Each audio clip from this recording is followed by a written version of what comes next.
Alright, we're back on this flatbed build. It's a 55 Chevy truck that I stuck on a 2006 GM 1-ton chassis. Yesterday we got the main rails done, the perimeter done, and the stringers done. Everything's all tacked together. It's nice and square, measured up. Today we're going to work on the headache rack that's going to be at a 2x4 box. We'll see how far we can get. Probably got to grab some more gas for the 211, and we got all the materials. We're chewing through that pile over there, so it's looking good.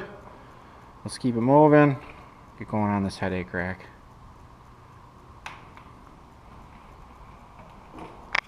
Alright, just real quick, this Makita LC1230 cold saw is what I was using yesterday. The thing's awesome. Carbide blade on it. They cost about 46 or 48 bucks on Amazon. That's the first one I've had on this saw, this year already, and it's well worth the money and what it performs. So it's like cutting through 2x4s. It's a 1300 RPM saw, as opposed to a 3400 RPM abrasive saw. They're loud, noisy, shoot sparks everywhere, make crooked cuts, and this thing's great. So Makita LC1230. There's a video I think on my channel that's a real early video that kind of just does a real quick demo, but you can still buy this saw today. I think they're about 480 bucks at Home Depot, so a little more than you probably want to spend, but I think the thing's great.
Got the headache rack done. We did that on a 2x4.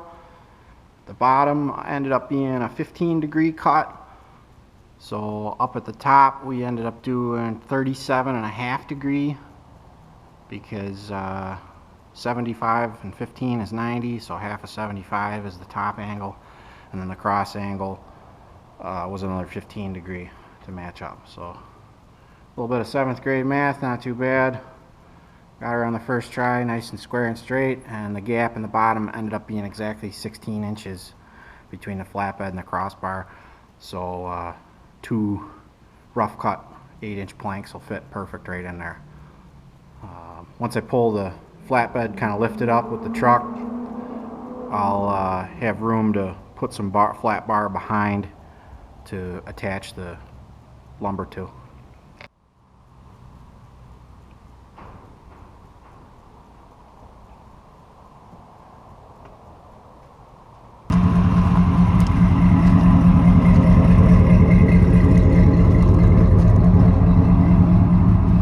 Alright, got this thing out in the sun for the first time. Had to turn it around while I'm working on the flatbed. Topped off the coolant. Sounds pretty good. It's a good looking truck.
Oh, we got the you have to wait light on the welder. But we're doing pretty good. We got, I'd say, 2/3 of it done before we ran out of duty cycle on the 211. But I've only done that about 5 times, and it's usually when I'm building flatbeds or welding gooseneck hitches in. So, alright, we'll let this thing cool down, then we'll get back at it.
all the welding on all sides, top, bottom, everywhere, all done.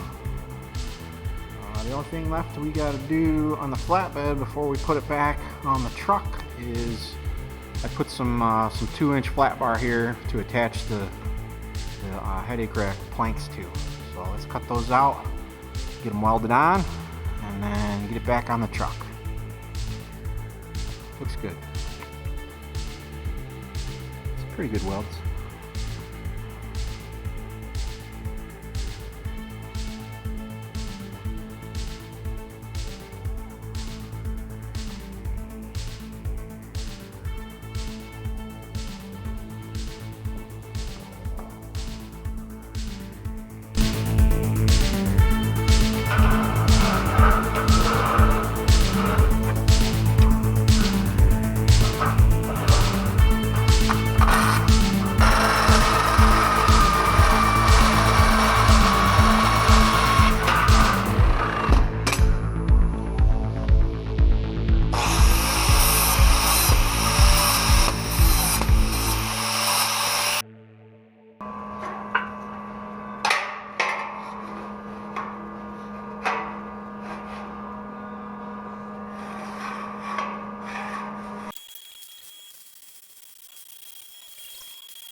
Alright, that wraps up the full welding of this first flatbed.